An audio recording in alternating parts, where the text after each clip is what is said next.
Muy buenas noches, bienvenidos a su programa Índice Económico. Soy Marilena Vega y es un gusto saludar, como todos los miércoles, a Darío Celis. Darío, muy buenas noches. Buenas noches, Marilena Vega, ¿cómo estás? Muy buenas noches. Hoy vamos a platicar de la importancia de los avalúos. El subsecretario para América del Norte de la Secretaría de Relaciones Exteriores, Jesús Seade, confió en que el país vecino del norte ratifique el acuerdo comercial antes del 20 de diciembre. Posturas diferenciadas provocó en el sector empresarial la ratificación del TEMEC, mientras los líderes empresariales Carlos Salazar y Antonio del Valle respaldan el protocolo modificatorio. El presidente de la Coparmex, Gustavo de Hoyos, aseguró que el gobierno federal cedió demasiado a las exigencias de Estados Unidos. El principal desafío que trae el tratado entre México, Estados Unidos y Canadá para las empresas que operan en México es la elevación de los estándares laborales. Así lo reconoció Moisés Kalash, el excoordinador del Consejo Consultivo Estratégico para las negociaciones internacionales del Consejo Coordinador Empresarial. La Comisión Nacional del Sistema de Ahorro para el Retiro, la CONSAR, aprobó las comisiones que cobrarán 4 de las 10 administradoras de fondos para el ahorro, las AFORES, que conformarán el mercado en 2020. ¿Qué es el avalúo y para qué nos sirve? Vea lo que le preparamos. El avalúo fiscal o catastral es una herramienta que ayuda a los notarios a calcular y determinar la cantidad que responde a pagar como impuesto en cada caso y de acuerdo a las características de cada inmueble. Pero, ¿cuál es la diferencia entre avalúo comercial y catastral?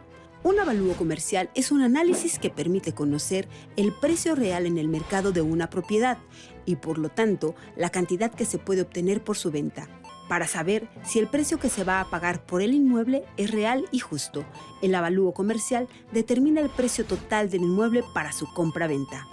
En tanto, el avalúo catastral determina el valor no comercial de un inmueble para conocer la cantidad correspondiente a cobrar de impuestos, por lo que este avalúo solo representa una parte del precio total de la propiedad. México tiene muchos activos inmobiliarios. Es un sector que requiere de mucha transparencia. ¿Qué importancia tiene en ese contexto la evaluación de esos bienes? Para platicar de ello, nos da mucho gusto recibir esta noche a Luis Leirado. Él es director general de Tasvalúo. Muy buenas noches. ¿Cómo estás, Buenas Luis? noches. Buenas noches, Luis. ¿Qué importancia tiene la evaluación en un contexto o en un gobierno en donde lo que se busca, a lo que se aspira es a manejar información transparentemente? Bueno, yo creo que la evaluación es un activo, es algo que a todos nos interesa. Algo que a todos nos interesa porque todos tenemos patrimonio en mayor o menor medida. Y además interesa y cada vez más. Cada vez más, pues, ¿por qué? Porque el ejemplo más claro y palmario que tenemos es precisamente la evaluación de vivienda.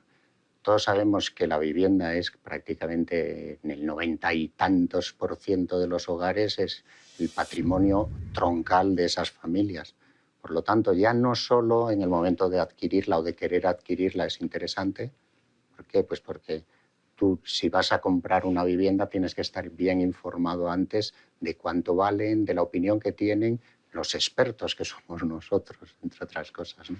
Por un lado en la compra, pero luego a lo largo de toda la vida de la vivienda y del patrimonio de las familias es importante hasta saber cómo va evolucionando eso. Nos puede interesar que suba, nos puede interesar que baje, qué es lo que nos puede, querremos venderla, ¿eh? Es decir, esa es el tema en la familia siempre está muy centrado en que es lo más notorio y lo más...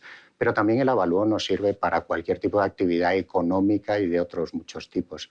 Hay determinadas actividades que sí que las tiene que valorar directamente el Estado, pero otras que valoramos nosotros en nuestras compañías, pues estamos valorando los proyectos de inversión de hoteles, de oficinas, de inversores en oficinas o de alquiladores de oficinas, los naves industriales, instalaciones industriales. Es decir, el campo, por un lado, es enorme, enorme, enorme, y es un tema que tiene muchísimas ramificaciones y también tiene mucha reglamentación, porque esto, aunque parezca muy sencillo, tiene mucha regulación detrás. Luis, precisamente en materia de regulación, México, ¿cómo nos encontramos y tenemos buen nivel de evaluación?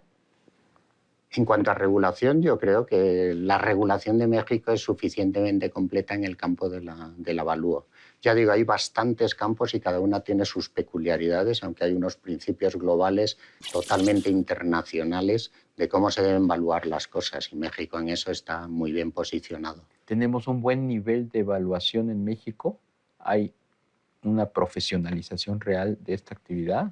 Hay como personas físicas hay un gran número y con muchas especialidades de valoración, que son los peritos que luego colaboran con nosotros en el modelo de las unidades de evaluación, ¿no? Es decir, sí que hay trayectoria y hay historia. Y se está, en muchos casos, muy al día y con mucha proximidad a las normas internacionales y a las normas internacionales de valoración. Son una de las normas que existe prácticamente a nivel mundial, y dentro de eso en México se está perfectamente al día, se conocen, se practican para las valoraciones de los activos de las empresas, se cumplen perfectamente desde el punto de vista financiero. Es decir, no creo que tengamos que ponernos la cara colorada porque no estamos al día de lo que debamos estar. Creo que sí, que estamos. ¿Y qué es lo que más se evalúa? Bueno, yo creo que al final el más conocido y universalizado es el valorar la vivienda. En México, a partir de principios de siglo, precisamente, para potenciar, como en todos los sitios, para que pueda haber financiación a la vivienda, tiene que haber fondeadores, y al mismo tiempo se construyen las viviendas que se fondean. Este es un principio universal.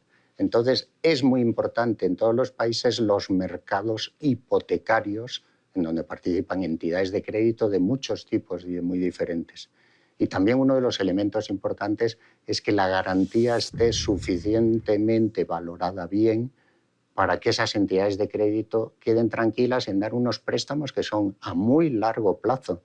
Y aunque sabemos que los tipos de interés del crédito hipotecario nos van a parecer siempre muy elevados, pero realmente en relación a otro tipo de créditos que dan las entidades los bancos o cualquier otra entidad de crédito, pues en realidad son relativamente mucho más asumibles, ¿no? Entonces, dentro de eso sí que es importante que haya una buena valoración y que se instrumente bien, con profesionales, con modelos, etcétera, etcétera. ¿Va a haber modificaciones? ¿Va a haber cambios? Sabemos que como gremio están en pláticas con Infonavit. ¿Qué pasa con esto? ¿Qué es lo que vamos a ver?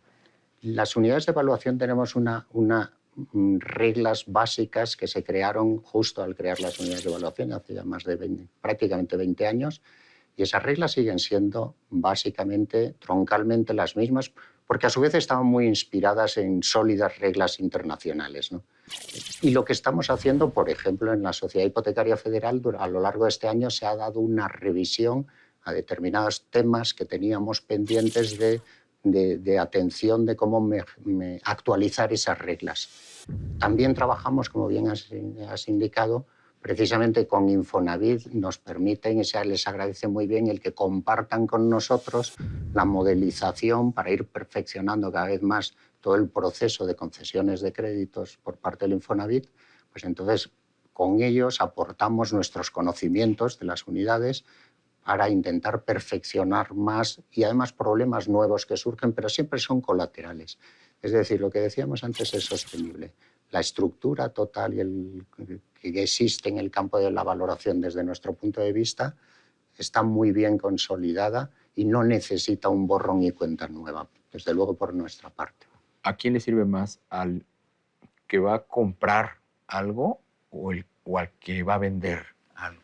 Bueno, nosotros realmente en la evaluación uno de los temas que tenemos que tener, y una de las razones por las cuales se creó para fortalecer la independencia de nuestros juicios, por eso se crearon este modelo de unidades de evaluación.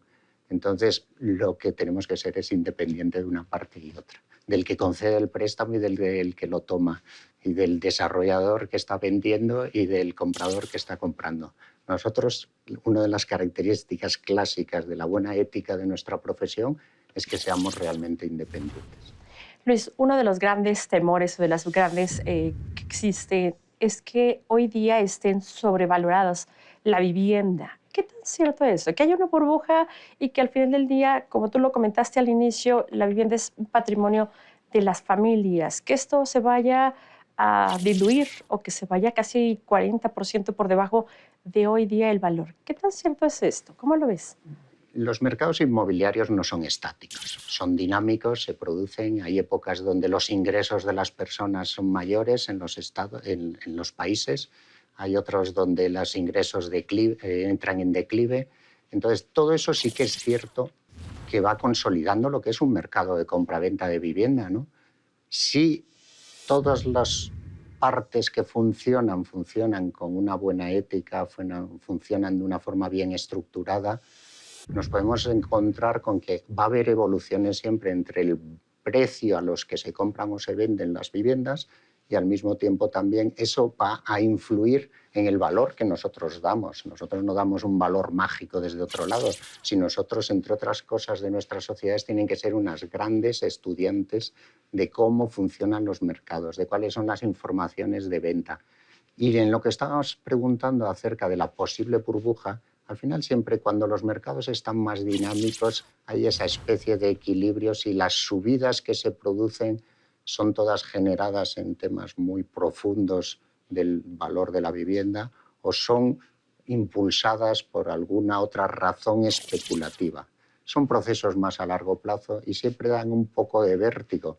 Pero vamos, en estos momentos, si quieres una respuesta a eso en la situación de estos momentos, yo creo que no es quizá el punto que más esté preocupando, digamos, al sector. ¿Qué pasa con las contrapartes? Por ejemplo, el comprador, una persona física, una persona moral, ¿qué tan consciente e informada está de la importancia de la evaluación? Yo creo que es extraordinaria, está creciendo extraordinariamente el interés del comprador, puesto porque cada vez las unidades familiares son más conscientes de lo que supone una adquisición y una decisión. Estamos en un momento donde tenemos unos usuarios últimos de nuestras viviendas que nos hacen ser más profesionales cada vez. Pues Luis Leirado, director general de Casvalúo, muchísimas gracias por haber estado con nosotros esta noche. Muchísimas gracias a vosotros.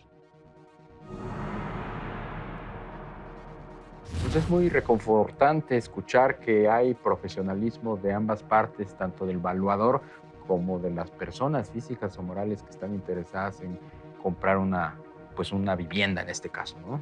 Qué bueno que vaya a México, pues por supuesto, apuntando. Ojalá que también así las autoridades vayan acorde de esto. Muchísimas gracias por acompañarnos. Muy buenas noches, Darío. Buenas noches, María Elena Vega. Muy buenas noches. El próximo miércoles lo esperamos, 11:15 de la noche, Índice Económico por ADN 40.